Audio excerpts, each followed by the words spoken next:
ಅಲ್ಲ ಗುರು, ನಾವು ನೆಟ್ಟಿಗೆ ಓಡಿಸ್ತಾ ಇದ್ರು ಬೇರೆಯವ್ರ ನೆಟ್ಟಿಗೆ ಬರಬೇಕಲ್ಲ ಗುರು, ಅದೇ ಪ್ರಾಬ್ಲಮ್ ಗುರು. ನಾವು ಎಲ್ಲ ರೂಲ್ಸ್ ಎಲ್ಲ ಫಾಲೋ ಮಾಡ್ಕೊಂಡು ನಾವು ಆರಾಮಾಗೆ ಹೋಗ್ತಾ ಇರ್ತೀವಿ, ಬೇರೆಯವ್ರ ನೆಟ್ಟಿಗೆ ಓಡಿಸ್ಕೊಂಬರ್ಬೇಕಲ್ಲ.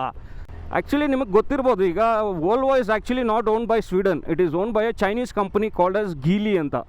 ಈ ದೊಡ್ಡ ದೊಡ್ಡ 10 ವೀಲರ್ಸು 12 ವೀಲರ್ಸು ಏನು ಟ್ರಕ್ಗಳಿರುತ್ತೆ ಅದನ್ನೆಲ್ಲ ನಿಗದಿತ ಟೈಮಲ್ಲೇ ಓಡಾಡೋಕ್ಕೆ ಬಿಡಬೇಕು. ಅವರೆಲ್ಲ ಏನಿದ್ರು ನೈಟಲ್ಲೇ ಅವರು ಸಿಟಿ ಒಳಗಡೆ ಎಂಟ್ರಿ ಕೊಡಬೇಕು, ಈ ಹೈವೇಲೆಲ್ಲ ಬರೀ ನೈಟಲ್ಲೇ ಓಡಾಡಬೇಕು, ಆ ಥರ ಮಾಡಬೇಕು. ಸೊ ಡೇ ಟೈಮಲ್ಲಿ ಏನಾಗುತ್ತೆ ಅಂತಂದರೆ ಅವರು ನೈಟೆಲ್ಲ ಗಾಡಿ ಓಡಿಸಿರ್ತಾರೆ ಅಥವಾ ಬೇರೆ ಇನ್ನೇನೋ ಆಗಿರುತ್ತೆ, ಸೊ ನಿದ್ದೆ ಸರಿಗೆ ಆಗಿರಲ್ಲ. ಇಲ್ಲ ಒಬ್ರೊಬ್ರು ಕುಡ್ದು ಕೂಡ ಲಾರಿಗಳ್ನ ಚಲಾಯಿಸಿರೋದು ನಾವು ನೋಡಿದ್ದೀವಿ, ಭಾಳಷ್ಟು ಆಕ್ಸಿಡೆಂಟ್ಸ್ನ ನಾವು ನೋಡ್ತಾನೆ ಇರ್ತೀವಿ. Hello friends, welcome back to ನನ್ನದು ವ್ಲಾಗ್. ಸೊ ಇವತ್ತಿನ ವಿಡಿಯೋ ನಾನು ಯಾವುದೇ ಗಾಡಿ ಬಗ್ಗೆ ರಿವ್ಯೂ ಮಾಡ್ತಾ ಇಲ್ಲ, ಬಟ್ ರಾದರ್ ದ್ಯಾನ್ ಈಗ ಒಂದು 2 ಡೇಸ್ ಬ್ಯಾಕ್ ಹಿಂದೆ ಒಂದು ದುರಂತ ನಡೀತು. ಸೊ ನೆಲಮಂಗಲ ಹೈವೇಲಿ ನೀವೆಲ್ಲ ನ್ಯೂಸಲ್ಲಿ ನೋಡಿರ್ಬೋದು. ಸೊ ಅನ್ಯಾಯವಾಗಿ 6 ಜನ ಅಮಾಯಕರು ಪಾಪ ಕ್ರಶ್ ಆಗ್ಬಿಟ್ರು.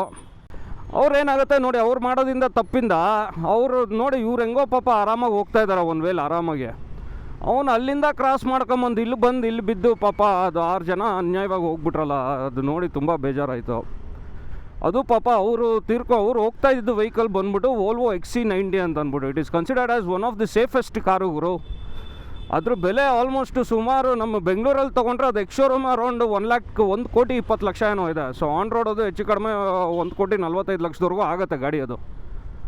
ಅಲ್ಲ ನೋಡಿ ಪಾಪ ಅವರು ತುಂಬ ಬೇಜಾರಾಗುತ್ತೆ ಗುರು. ಏನು ಬರೋ 2 ತಿಂಗಳಿಂದ ಮತ್ತು ತೊಗೊಂಡಿದ್ರಂತೆ ನೋಡಿ ಪಾಪ. ಒಬ್ಬ ಮಗ ಒಬ್ಬಳು ಮಗಳು, ಎಂಥ ಮುದ್ದಾದ ಫ್ಯಾಮಿಲಿ. ಆ ಬಾಡಿಗಳ್ನ ತೆಗಿತಾ ಇದ್ದಿದ್ದು ನೋಡಿದ್ರೆ ವೀಡಿಯೋಸಲ್ಲಿ ಫೇಸ್ಬುಕ್ಕು ಅದು ಇದರಲ್ಲಿ ಸೋಷಿಯಲ್ ಮೀಡಿಯಲ್ಲಿ ಏನು ಹರಿದಾಡ್ತಾ ಇದೆ, ಅಯ್ಯೋ ಕರಳು ಕಿತ್ತು ಬರುತ್ತೆ ಗುರು. ಪಾಪ ಅವರು ಅಷ್ಟು ಆ ಮನುಷ್ಯ ಆಟೋಮೋಟಿವ್ ಇಂಡಸ್ಟ್ರಿಲೇ ಇದ್ದಿದ್ದು, ಸಾಫ್ಟ್ವೇರ್ ಏನು ಡೆವಲಪ್ ಮಾಡ್ತಾರೆ ಅವರು, ಆಟೋಮೋಟಿವ್ ಸಾಫ್ಟ್ವೇರ್ ಆ ಫೀಲ್ಡಲ್ಲೇ ಇದ್ದಿದ್ದು ಅವರು. ಪಾಪ ಅಂಥ ಮನುಷ್ಯ ಆ ಥರ ಯೋಚನೆ ಮಾಡಿ ತೊಗೊಂಡ್ರೆ ಈ ಥರ ಸೇಫೆಸ್ಟ್ ಕಾರೇ ತೊಗೊಬೇಕು. Because Volvo cars are considered one of the most safetiest cars in the world. ಆ ಥರ ಯೋಚನೆ ಮಾಡಿ ತೊಗೊಂಡು ಪಾಪ ಅವ್ರಿಗೆ ಈ ಥರ ಆಯಿತು ಅಂತಂದರೆ ಏನು ಹೇಳೋದು ಹೇಳಿ. ಆ್ಯಕ್ಚುಲಿ ತುಂಬ ಜನ ಅದೇ ಥರ ಲೆಕ್ಕಾಚಾರ ಹಾಕೊಂಡು ತೊಗೊತಾರೆ. ತುಂಬ ಕಾಸ್ಟ್ಲಿ ಗಾಡಿ ತೊಗೊಂಡ್ರೆ ಸೇಫ್ ಇರುತ್ತೆ, ಅದಿರುತ್ತೆ ಇದಿರುತ್ತೆ. ಅದೆಲ್ಲ ಏನಿಲ್ಲ ಗುರು. ಟೈಮ್ ಕೆಟ್ಟರೆ ಯಾವ ಗಾಡೀಲಿದ್ರು ಹೊಗೆ ಆಡಿಸ್ಕೊಳೋ ಪ್ರೋಗ್ರಾಮೇ ಅಲ್ಲ. ಮುಂಚೆ ಎಲ್ಲ ಒಪ್ಕೊತೀನಿ, ಆ್ಯಕ್ಚುಲಿ ಮುಂಚೆ ಎಲ್ಲ ವೋಲ್ವೋ ಕಾರ್ಸ್ ಅಂತ ಅಂದರೆ one of the best safety cars ಅಂತಲೇ ಹೇಳ್ತಾಯಿದ್ರು. ಯಾಕಂದರೆ ಅವಾಗ Volvo is actually Swedish manufacturer. ಅದು ಕಂಪ್ನಿ ಫಾರ್ಮ್ ಆಗಿದ್ದೆ ಅದು ಸ್ವೀಡನಲ್ಲಿ. ಸೊ ಅವಾಗ ಒಂದು ಪಾಯಿಂಟಲ್ಲಿ ಅದು ತುಂಬ ಕ್ವಾಲಿಟಿ ಮಾಡ್ತಾಯಿದ್ರು. ಗೇಜು ಅದೇ ಥರ ಇರ್ತಾಯಿತ್ತು ಗಾಡಿದು, ಬಿಲ್ಡ್ ಕ್ವಾಲಿಟಿನೂ ಅದೇ ಥರ ಇರ್ತಾಯಿತ್ತು. ಇನ್ಫ್ಯಾಕ್ಟ್ ಅವರು Volvo was one of the company, ಅವರೇ 3 ಪಾಯಿಂಟ್ ಸೀಟ್ ಬೆಲ್ಟ್ ನಾವೇನು ಯೂಸ್ ಮಾಡ್ತೀವಿ ಎಲ್ಲ ಗಾಡಿಗಳಲ್ಲಿ ಅದನ್ನು ಅವರೇ ಕಂಡಿಡ್ದಿದ್ದು. ಅವರು ಪಬ್ಲಿಕ್ಗೆ ಎಷ್ಟು ಸೇಫ್ಟಿ ಆಗಬೇಕು ಅಂತ ಯೋಚನೆ ಮಾಡಿದ್ರು ಅಂದರೆ ಆ ಟೆಕ್ನಾಲಜಿನ ಅವರು ವೋಲ್ವೋದವರು ಪೇಟೆಂಟ್ ಕೂಡ ಮಾಡ್ಕೊಳ್ಳಿಲ್ಲ ಅವರು. ಸೊ ಎಲ್ಲ ಆಟೋಮೊಬೈಲ್ ಕಂಪ್ನಿಯವರು ಯೂಸ್ ಮಾಡಲಿ ಅಂತ ಅಂದ್ಬಿಟ್ಟು ಅದನ್ನು ಫ್ರೀಯಾಗೆ ಕೊಟ್ಬಿಟ್ರು ಅದನ್ನು. ಸೊ ಅಂಥ ಒಂದು ಕಂಪ್ನಿ ಸೊ ಗಾಡಿ ತೊಗೊಂಡ್ರೆ ಇವತ್ತು ಈ ಥರ ಆಯಿತು ಅಂತಂದರೆ ನೋಡಿ ಲೆಕ್ಕಮಾಕಿ ಹೆಂಗೆ.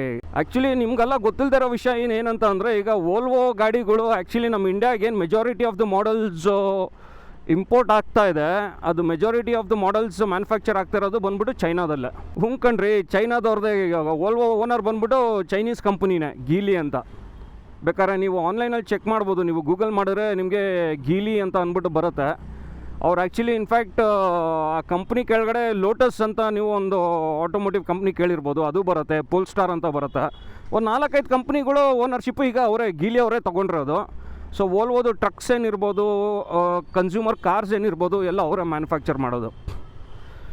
ಅಲ್ಲೇನಾದ್ರು ಕ್ವಾಲಿಟಿ ಕಡಿಮೆ ಆಯಿತಾ ಅನಿಸುತ್ತೆ ಅಂದರೆ ಡೆಫಿನೆಟ್ಲಿ ಆಗಿರುತ್ತೆ. ಯಾಕಂದರೆ ಅವಾಗಿದ್ದಿದ್ದು ಕ್ವಾಲಿಟಿ ಇವಾಗಿಲ್ಲ. ಯಾಕಂದರೆ ಈಗೆಲ್ಲ ಮೇಯ್ನ್ಲಿ ಅವ್ರು ನೋಡೋದು ಕಾಸ್ಟ್ ಕಟ್ಟಿಂಗ್ ನೋಡ್ತಾರೆ ಈಗ.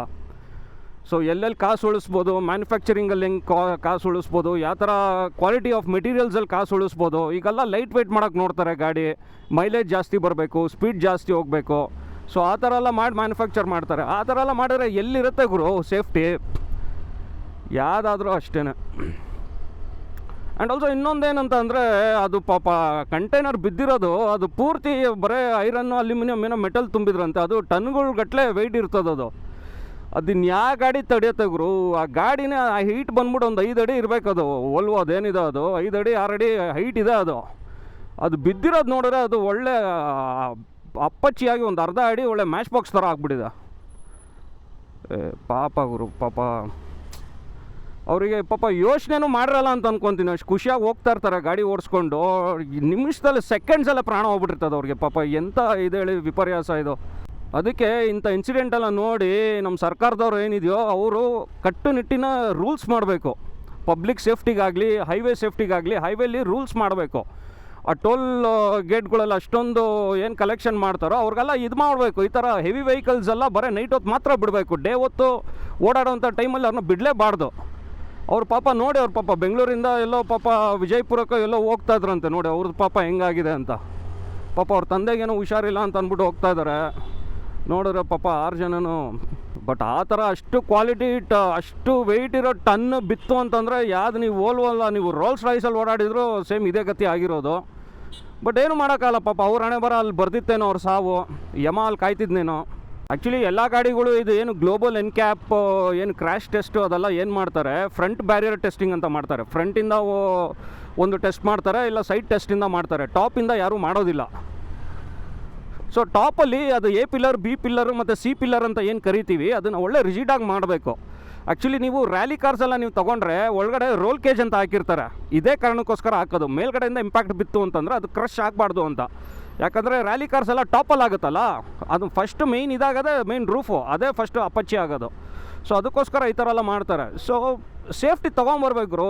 ಏನು ಎಷ್ಟೊಂದು ಕೋಟ್ಯಾಂತರ ರೂಪಾಯಿ ಕೊಟ್ಟು ಕಾರ್ಗಳು ತೊಗೊತೀವಿ, ಏನು ಈ ಥರ ಮಕ್ಕರ್ ಸೇಫ್ಟಿ ಕೊಟ್ಬಿಟ್ರೆ ಹೆಂಗೆ ಹೇಳಿ.